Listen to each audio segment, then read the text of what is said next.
Good morning students. Class 12 में आज हम आपको दो टॉपिक बताएंगे। ठीक, तो टॉपिक का नाम है न्यूक्लियोसाइड्स तथा न्यूक्लियोटाइड्स में अंतर। आज हम जानेंगे कि न्यूक्लियोसाइड्स और न्यूक्लियोटाइड्स में क्या अंतर होता है। दूसरा टॉपिक जानेंगे कि जो चारगाएफ हैं एक साइंटिस्ट, उनके नियम क्या है। ठीक, उन्होंने नाइट्रोजन बेसों से संबंधित जो है नियम दिए थे, तो उनके नियमों को हम जानेंगे। ठीक, तो वीडियो शुरू करने से पहले अगर आप हमारे चैनल पर नए हैं तो चैनल को जरूर सब्सक्राइब कर लें, बेल आइकन को दबाएं ताकि आपको वीडियो के नोटिफिकेशन मिल सकें। तो चलिए शुरू करते हैं। पहला बताएंगे न्यूक्लियोसाइड्स और न्यूक्लियोटाइड्स में अंतर। न्यूक्लियोसाइड्स और न्यूक्लियोटाइड्स हम जान चुके हैं जब हमने न्यूक्लिक अम्ल पढ़ा था। ठीक, न्यूक्लिक अम्ल में हमने न्यूक्लियोसाइड्स और न्यूक्लियोटाइड्स बता दिए थे, लेकिन यहाँ पर हम उसका अंतर देख लेंगे एक बार। ठीक, क्योंकि न्यूक्लियोसाइड्स और न्यूक्लियोटाइड्स अगर ना पूछा गया आपसे तो इसका अंतर जरूर पूछ लिया जाएगा, पेपर में पूछा जा सकता है। तो पहला, यह नाइट्रोजन क्षारक तथा पेंटोज शर्करा अणुओं से एन ग्लाइकोसिडिक बंध के जुड़ने से बनता है। मैंने आपको बताया था कि जो न्यूक्लियोसाइड्स होते हैं वो पेंटोज शर्करा और नाइट्रोजन बेस जो दोनों आपस में मिलते हैं किस बंध द्वारा, तो एन ग्लाइकोसिडिक बंध द्वारा। ठीक, एन ग्लाइकोसिडिक बंध द्वारा जुड़ने से ये बनते हैं कौन, नाइट्रोजन क्षार और पेंटोज शर्करा।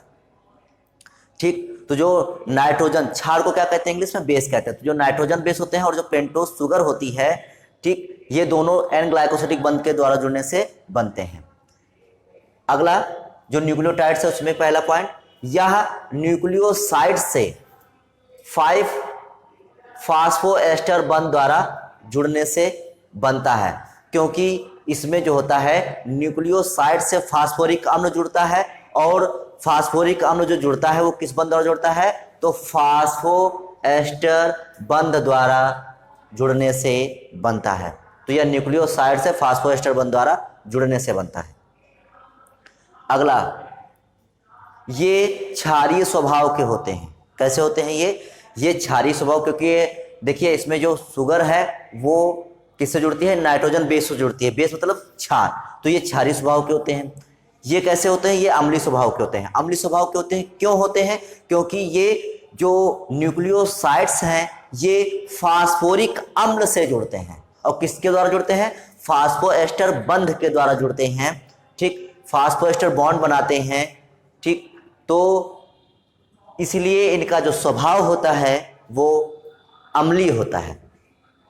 अगला, ये न्यूक्लियोटाइड्स के घटक हैं। क्यों, क्योंकि जो न्यूक्लियोसाइड्स होते हैं वो फास्फोरिक अम्ल से मिलकर क्या बनाते हैं, तो न्यूक्लियोटाइड्स बनाते हैं। जो न्यूक्लियोसाइड्स हैं वो फास्फोरिक अम्ल के साथ मिलकर क्या बनाते हैं, न्यूक्लियोटाइड्स बनाते हैं। इसलिए जो न्यूक्लियोसाइड है वो किसके घटक हैं, न्यूक्लियोटाइड्स के घटक हैं। जबकि जो न्यूक्लियोटाइड्स है वो न्यूक्लिक अम्ल, क्योंकि जब बहुत से न्यूक्लियोटाइड अर्थात कहें पॉलीन्यूक्लियोटाइड, ठीक, पॉलीन्यूक्लियोटाइड, क्योंकि ये पॉलीमर है। ठीक है, क्या है, ये पॉलीमर है। तो ये न्यूक्लिक अम्ल कामा ऊर्जावाहक तथा सह एंजाइम, को एंजाइम, इंग्लिश में क्या कहते हैं इसको, को एंजाइम। तो ये न्यूक्लिक अम्ल ऊर्जावाहक तथा को एंजाइम के घटक होते हैं। तो ये था आपका न्यूक्लियोसाइड तथा न्यूक्लियोटाइड्स में अंतर। ठीक, अब दूसरा टॉपिक देखते हैं, चारगाएफ के नियम। क्या है, चारगाएफ का नियम क्या है, तो इरविन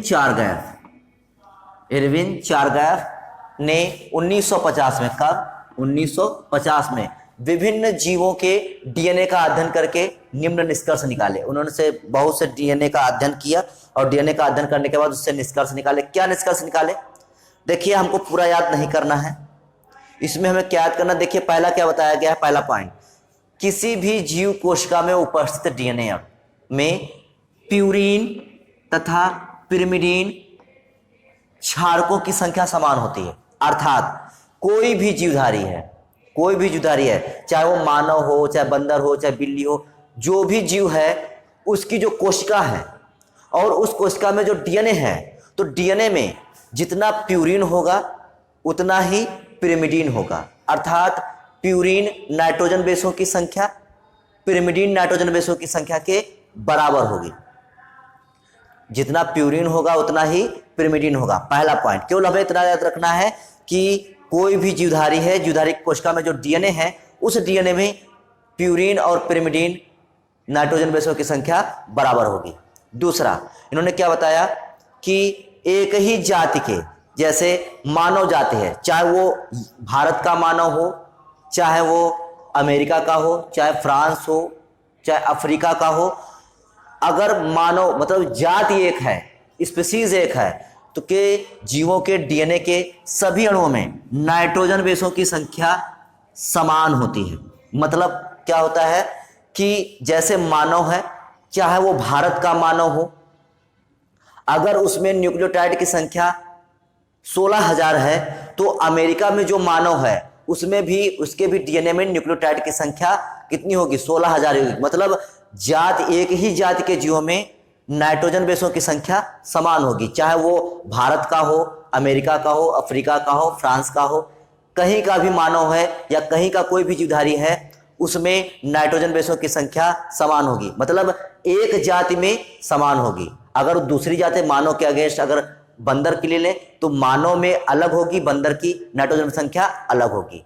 मानव के नाइट्रोजन बेसों की संख्या और बंदर के नाइट्रोजन बेसों की संख्या अलग होगी। लेकिन बंदर वो संसार में कहीं भी पाया जाए, उसमें नाइट्रोजन बेस हो, उसके जितने भी सदस्य होंगे सब में नाइट्रोजन बेस संख्या बराबर होगी। तो यही कहा गया है कि एक ही जाति के जीवों के डीएनए में नाइट्रोजन बेसों की संख्या बराबर होगी। अगला, एक ही जाति के जीव के डीएनए में बेसों, जो नाइट्रोजन बेस होते हैं, का अनुपात समान होता है। कहने का मतलब यह है कि जो प्यूरिन है और जो पिरिमिडिन है, इनका अनुपात क्या होगा? हमेशा समान होगा। अर्थात एक जीवधारी मतलब एक ही जाति हो, जैसे मानव जाति है तो मानव जाति में प्यूरिन्स का अनुपात और पिरिमिडिन्स का अनुपात संसार भर में कैसा होगा? एक ही जैसा होगा। बंदर है तो बंदर का पूरे संसार भर में प्यूरिन्स और पिरिमिडिन्स का अनुपात कैसा होगा? समान होगा। तो यही केवल उन्होंने ये 3 नियम बताए थे, 4 ग्राफ। ये इंपॉर्टेंट होता है, ठीक, इंपॉर्टेंट नियम है ये, इसको हमें जानना है। तो आज आपने जान लिया कि न्यूक्लियोटाइड्स और न्यूक्लियोसाइड्स में अंतर क्या है, और 4 ग्राफ जो उन्होंने नियम दिए थे वो नियम क्या थे। ठीक, तो आज के लिए केवल इतना ही, बाकी नेक्स्ट वीडियो में। तब तक के लिए जय हिंद।